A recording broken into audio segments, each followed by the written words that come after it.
Next awardee is 406.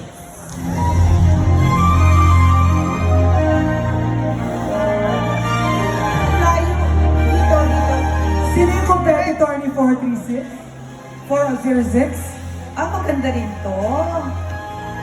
Ano masasabi mo, Roger, dito at Mikey sa gown na to? Oo, dahan-dahan, dahan-dahan. No need to hurry. Who's your Okay. competitor? Competitor. Parang nanalo ka na kanina. Marky Sangala from Lipa City, Batangas ulit. Batangas. Sino ang designer mo? MC Castillo from Batangas.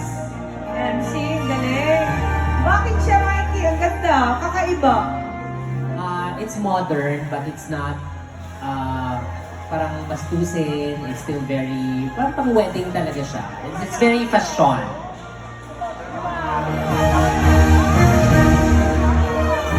Lalo na. Nabigyan ko na. Okay. Next. Okay. The last one. The but last not the one least. is from number 444. And that's you, lady. You don't know your number. 444. Okay. Dito mo tatadaan sa gina. Huwag sa camera. Baka kasi matisod. Can we call in the competitor of number 444? Who's your competitor? Direct dito mo sila pa ano? Congratulations. Left and right. Yung photo. Again, yes. Okay, siya muna magrarampa. So, maganda rin to ha, Mikey.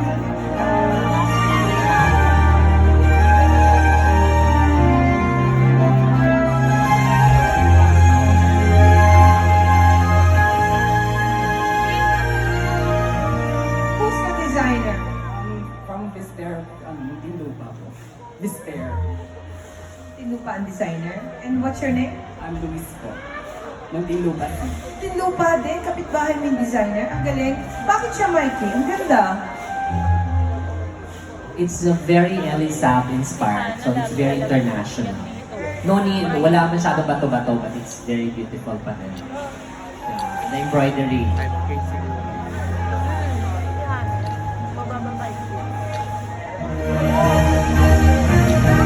Ka naman pag nag-bridal. Basta yan, model mo. Ako din, 3 years straight siya din bridal. Lagi kinukuha. Maghanap ka lang talaga ng magandang design ng gown kasi malaki ang gown siya. Kita mo yung mga gown pa rin. Congrats and models again. Take your seat again. We are going to start.